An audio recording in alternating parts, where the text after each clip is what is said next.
Hello, it's me, your oil change light. That last mechanic took 3 hours. Would you trust him again? Silence your oil change anxiety at Valvoline Instant Oil Change, where we change your oil in about 15 minutes. Breaking news coming in from Bet365, where every nail-biting overtime win, breakaway, pick six, three-point shot, underdog win, buzzer beater, shootout, walk-off, and absolutely every play in between is amazing. From football to basketball and hockey to baseball, whatever the moment, it's never ordinary at Bet365. Gambling problem? Call 1-800-GAMBLER. 21 plus only. Must be physically located in Virginia. Welcome to this week's Harness Racing Alumni Show. I'm Freddie Hudson, and I'm here today with Trade Martin and Bob Marks. This week's show is brought to you by Capital South, LLC, a Washington, D.C. lobby and public relations firm headed by Washington, D.C. top lobbyist Marty Irby. For more information, call or text 202-821-5686. Once again, that number is 202-821-5686. Capital South, LLC, Marty Irby. The Harness Racing Alumni Show is the #1 harness racing podcast in North America. We have sponsorships and advertising spots available. For more information, email rrtrotten@outlook.com or visit ustrots.com. The statements and opinions of our guests are their personal opinions and beliefs, and it does not necessarily represent the opinions of the Harness Racing Alumni Show or of its host. The Harness Racing Alumni Show with your hosts, Freddie Hudson and Trade Martin.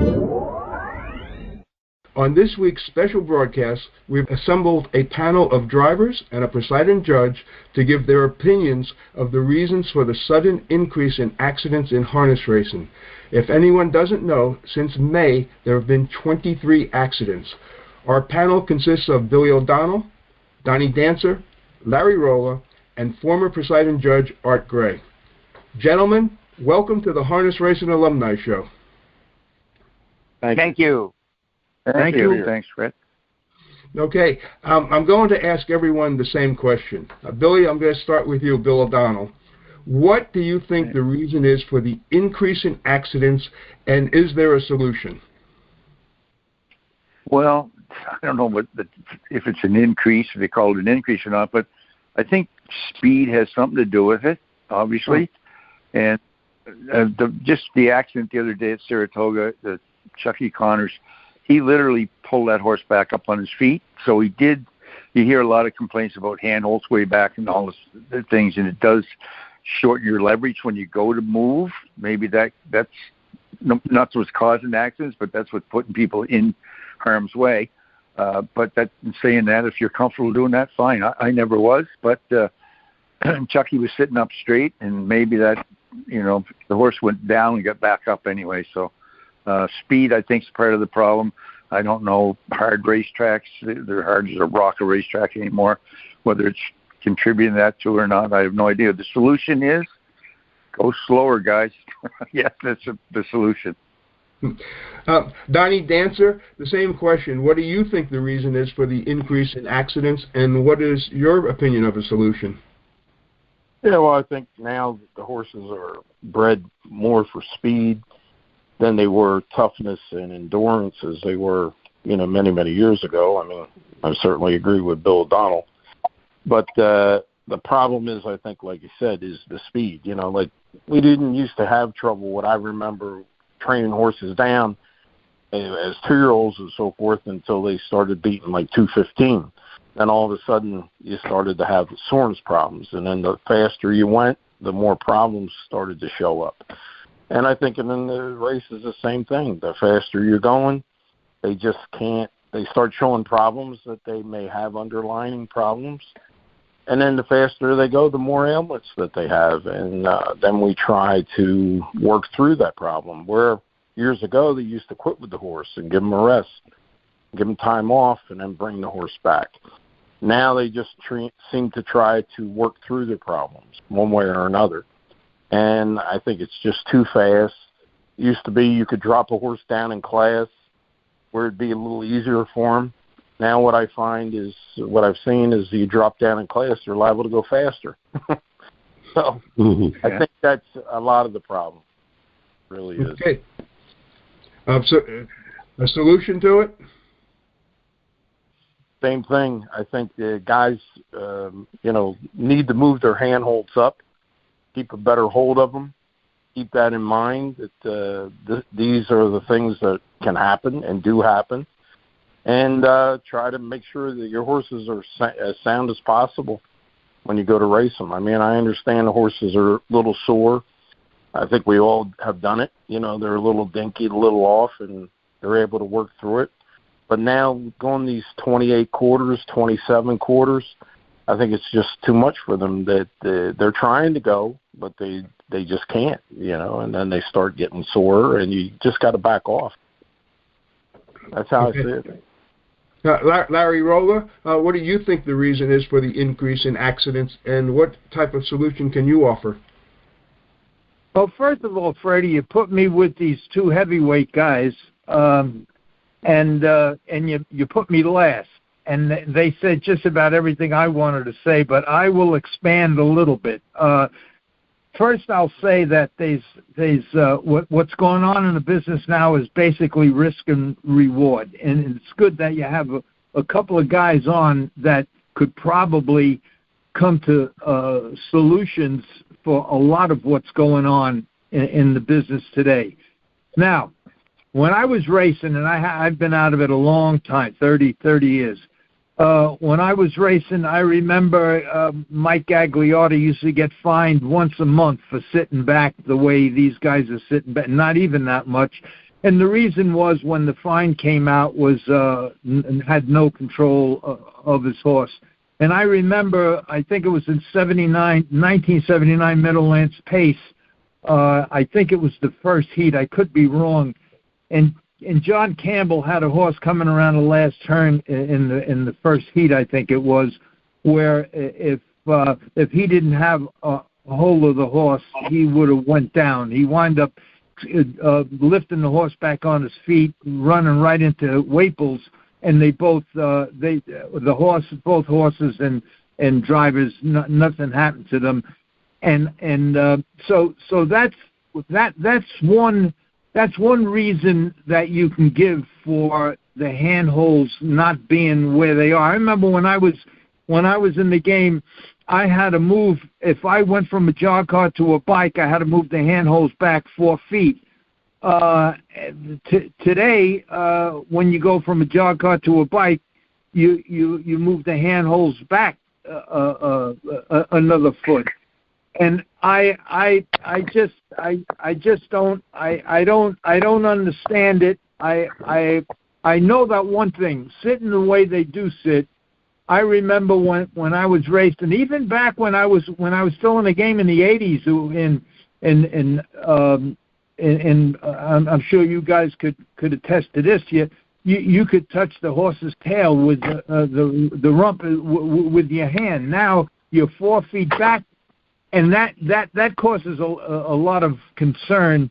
But the main thing, the good thing about that is that you don't get many flat tires. You don't get the horse that's following you hitting the wheel. So that's the only benefit for that. The other thing that comes into play when I say risk and reward is that they found out in the last – look, in 1979, the Meadowlands Pace went in 53. This year they went in 46. They improved 7-8 seconds. That's 40-50 lengths, and they realize that aerodynamics does play a big part in it. I remember when I was in the thoroughbreds in the 70s and 80s, they came with the silks, were aerodynamic silks. They just clung right on you. I'm sure that I don't know if the drivers today did it in harness racing, but the aerodynamics does play a big part, and that's why these guys are leaning straight back, and because the aerodynamics, it does have a drag on you, and the proof of it is the breed can't get any better. I don't believe, and now it's just equipment and aerodynamics that are playing a big part. There's 7-8 second difference in the last 10-15 years, and And with that come the risks and the rewards. And the risks are, how would you like to be driving down the turnpike in your car, and then all of a sudden you're going 75, 80 miles an hour, and then you push the button and the seat goes all the way back, where if you look up, all you see is the steering wheel. And that's basically what these guys are doing. I remember, in fact, my left ear, when I was racing in Green Mountain, my left ear got frostbitten because you're always cocking your head trying to look around the horse. I don't know how these guys do it. I was out of the game long before that started, but I don't know how they see where they're going.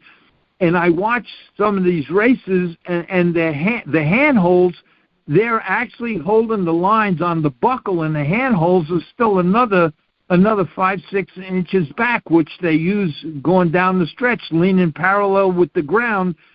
I don't, I mean, if the racetrack opened up, they wouldn't. If there was a cliff right at the finish line, everyone would be going all over the cliff. So I don't know what's the solution. I don't know, but I know one thing: guys like Campbell, O'Donnell, and Dancer, everybody that you have, it's that I believe that if there was a crew like this sitting around the table, and I mentioned this to you before, Freddie, instead of political hacks trying to make rules and regulations to fix things, if everybody got together, they would figure out why, and maybe maybe they could save the game. I don't know. Now I don't even know if I answered your question, but that's all I have to say. Okay, now over to our last panel member, former Presiding Judge Art Gray. Art, what do you think the reason is for the increase in accidents, and what type of solution do you have? Well, a number of the things that have been mentioned are consistent with the problem. The speed, a lot of times the quality of the drivers. I see racing at the tracks away from, Mohawk or Yonkers to get to the smaller racetracks. And there are guys that are trying to, they're leaning way back, loose lining, and they don't have the ability to handle a situation if the horse is going down. Like with Don and Billy, if watching them, and they have a wheel under under somebody a bit, it's not an issue. Now there are more guys when something like that comes up, you got to watch, and I really think that the quality of the drivers, the number of quality drivers is not around that there was years ago. And as far as the lines, these guys leaning back, I mean, I had guys that I had talked to. They were leaning so far back, the horse's muzzle was right just about touching his helmet. The horse went behind him, went down. He was going to get it. The horse was going to hit the driver in front of him. Going back as far as like 2000, would talk to guys, and I even started. I started using. There was a rule that the presiding judge can take.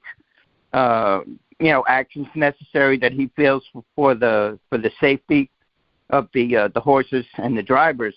And there were guys that weren't listening, and I tried to find them. And the horsemen associations went to the commission, and I was told to back off.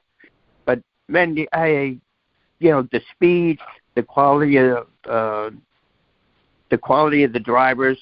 Well, there are quality drivers around. Don't get me wrong, but the number of quality drivers isn't around that like it was years ago. Although I grew up, at Roosevelt and Yonkers, and spent most of my career down there, and so it's kind of hard to compare to the others. But the speed, the quality of the drivers that are available, loose line, and I would call guys that. And I would tell them, if the heels come off your boot, you're gone. You're out of the bike. But a rule to limit the amount of the amount that a driver can lean back, is the solution. As far as one thing Larry said is true, I mean, for years, you guys know a number of the things I was involved with, trying to get a consensus in our industry to do anything is damn near impossible. And when something will happen, unfortunately, if someone gets hurt real bad, or God forbid somebody dies because of a situation like this, that's what's going to motivate our industry to do something. But it's, the speed, and, Walt, I was down in New York the years that, when Walter first came up. And, the guys said that not everybody can do what Walter was doing.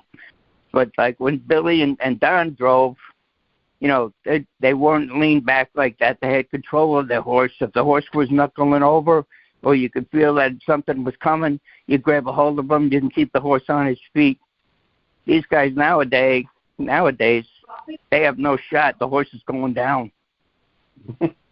Well, now I'm going to have one more question here, and I'm going to go first back to Billy again. Billy, I have watched these accidents, and I have seen horses make breaks. They run about 3 steps and then go down. How many horses have you had that made breaks that went down? Oh, not very many, luckily. I was pretty fortunate. I don't know if I was fortunate. I was a coward. When they started putting steps in, and I got them the hell out of the way. It was, it's just one more race. I mean, you're not going to kill yourself over that. But I think, going back to what Donny and Larry both said, and Artie, that, it's a speed. And horses, and I agree, they're not going to get much better. It's all the equipment and the aerodynamics. Years and years ago, Houghton sent everything there was, Billy, through the wind tunnel in Chicago. And they came back with a whole bunch of things what to do. And I can give you a synopsis of that. Blind bridles, take them off. Murphy blinds, head numbers, all the sheepskin.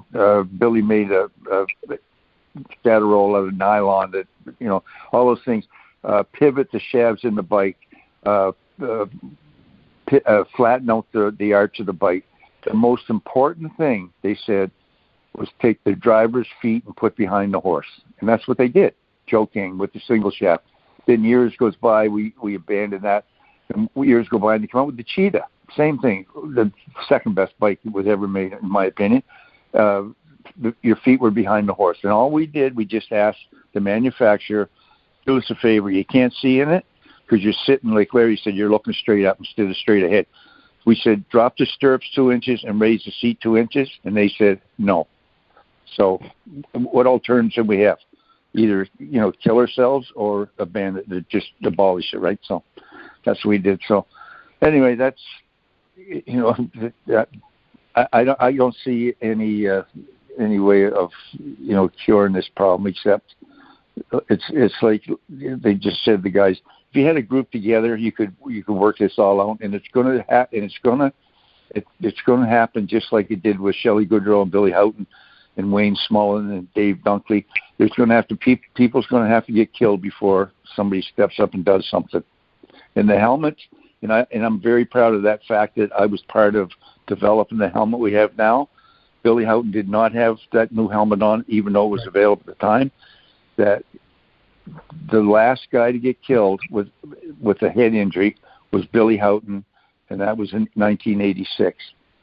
So it's never that's what it took. It took Shelley Goodrow and to get killed and for us to develop something to save lives. So I don't know what the next step is going to be over this thing, but Indiana's got it right. It's like Artie says, they have their rule is you have to sit up straight. And it doesn't seem to be too many accidents out there, so maybe there is something to this laying back stuff. I have no idea. I know I wouldn't be comfortable with Donny, and neither would you, Larry, driving horses like that. Yep, and Billy, like at that same time period, we had Dave Dunkley die with a head injury, and Ken Heaney, too. Yep. So those are two that people don't remember those as much as they do Billy. But also, now, Donny, the same question to you. How many horses have you had that made breaks that went down? Very few, but the ones that happened with me was they grabbed the shoe. And I don't know if that's what's happening in these situations. But I had a few horses, and one of them come to mind at Yonkers. I had a horse that, once again, I was leaving with him, and I was around the first turn, and then just was heading to the 8th pole, and he made a break with me. And there was Gary Mosier behind me. And I was moving over, but keeping him as straight as I could, and I'm yelling. And I would have took more of a hold of him, but he was right on my back. And sure enough, by me letting him drift a little bit, and by not just grabbing him up and having Gary run over top of me, then he lost his foot in the horse and grabbed the shoe, and down he went. But if I would have been like a lot of guys, just grabbed him up and worrying about myself, I would have got through. I would have saved myself and probably caused the accident behind me. But I was concerned about who was behind me and trying to avoid a situation. And when the horse was running, I just let him drift out, didn't grab him right up, and like a horse sticking their toes in, I didn't grab him right up, and then he didn't run over top me, gave him a chance to get out of the way. Then my horse grabs a shoe and down he goes. So, these things happen. But I do believe when they're running, naturally their hind legs are coming up, their front legs are coming back, and they can easily grab a shoe. And I believe in the thoroughbred business, what's happening there, a lot of horses, they click the heels. And when they touch the heels, that's what happens, that they can go down. And, it's definitely a risky business. And we need to avoid as much risk as possible rather than put us all in harm's way, and it's just unfortunate, but that's part of the business. But I don't know how many horses, like I said, that grab shoes like this and go down. But anytime I see a horse running, that's the first thing I'm thinking about, that's what could happen. Larry, Donny, the same question to you. How many horses have made breaks with you that went down? Well, first of all, when I started driving in the late 50s and early 60s, they sometimes it took you 3-4 months just to get them to learn how to pace. So you always had to hang on to one. But the only way I believe that the whole industry will get fixed, including this problem we're talking about today, is if the horsemen, like the crew you got here today, if they made the rules, the problem would be solved. If the breeders make the rules and the guys forming syndicates where speed creates money and opportunities, if you bow to them, just like when Billy says about the bike manufacturers, they're not out there. So if somebody like Billy was to design a bike, a lot of these problems wouldn't happen. And if like the horsemen, like the committee you have here today, if they made the rules based on what the accidents and everything that else is happening, this problem could be solved. But the rules are not made by the guys who drive the horses. The rules, everything is speed, syndications, money, and when money and profits are involved, the line of safety, morality, and everything else goes right out the window. So it's it's who makes the rules. I'm sure that if me and O'Donnell and Donnie could make the rules, there'd be less accidents. Now the other thing is, if I was going to be on the committee that made these rules, I would want to know. I would want to see every race. Was the accident caused because of incompetence? Was the accident caused because of the equipment, the race bike, and the way the driver has positioned himself and with the handholds and everything?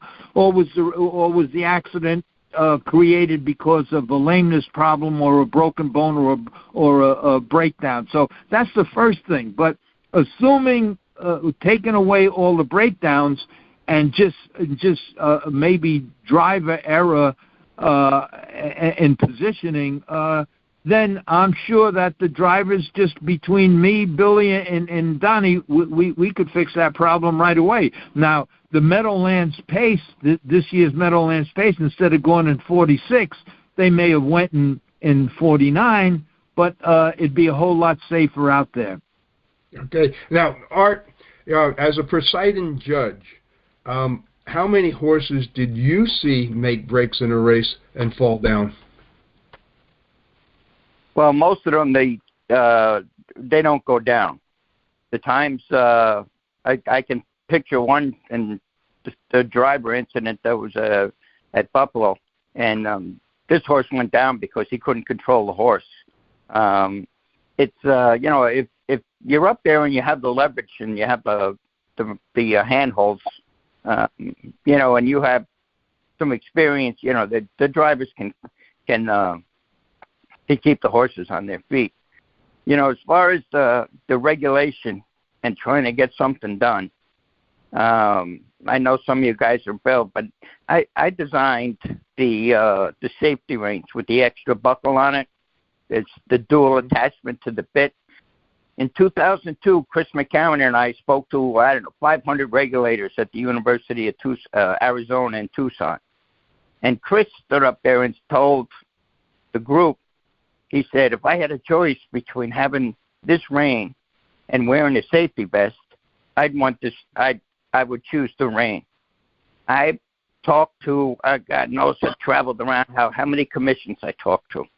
And the Horsemen's Associations, I had the Thoroughbred Horsemen's Association say to me, well, if we start with this, what's next? And I said, well, what's the matter, the Thoroughbreds, what's the matter with having a reinforced stirrup? What's the problem with going forward and making the business as safe as racing, as safe as it can be for the horses and the drivers?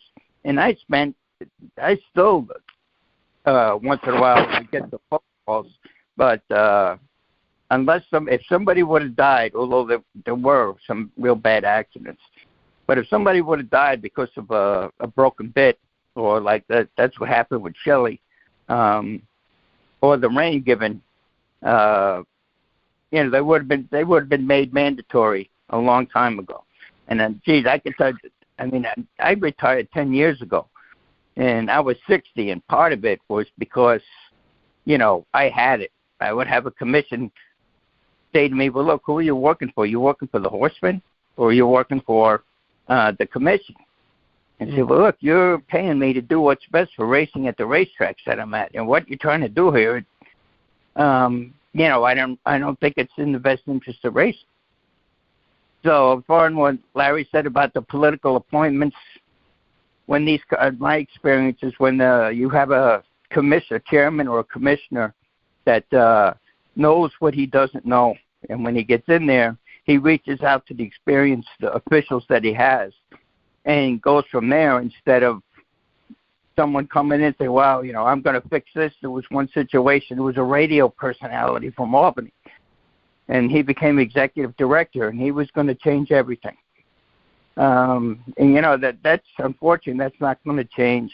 Number of the articles that I've written about HISA and trying to have one agency like the NFL or Major League Baseball to, HISA is a start, but talking with the commissions about it, the commissions don't want to give up the revenue for licensing.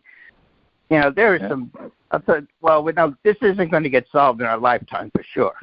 I want to thank all of you so much for joining us today and offering your opinions on this important situation. And Donny, it was nice talking with you, and also the other judge. I forgot his name, but I remember well when Siegelman had that line that I think it was you that created it, and everybody turned it down, and the ones that turned it down never drove a horse where a bit broke. But I did, and I would have welcomed that line at that time. So anyway, it's nice talking with you all. The Harness Racing Alumni Show is the #1 harness racing podcast in North America and is listened to worldwide on multiple platforms, including iHeartRadio, USTrots.com, HarnessLink, Google Podcasts, and many others. Freddie, don't forget YouTube. To our audience, thanks for listening, and please join us again next week. The Harness Racing Alumni Show